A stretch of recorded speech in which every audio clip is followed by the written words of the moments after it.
Hello everyone and welcome back to our YouTube channel. Today's topic is how to set or update your Hangout status. If you're interested in the video, be with us till the end.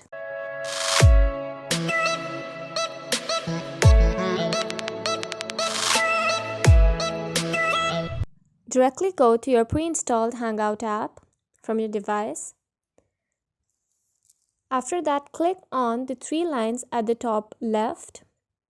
As you see this section, directly click on the status tab that you can see.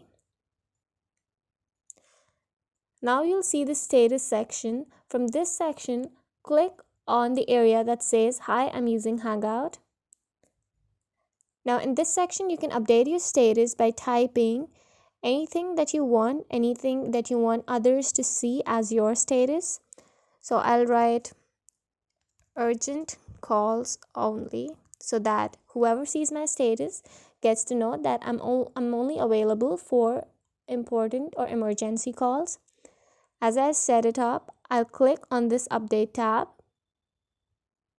and that's it. Thanks for watching the video till the end. If you like the video, do not forget to subscribe our channel and hit the bell icon below so that you get notified each and every single time we upload a new video for you. Thank you.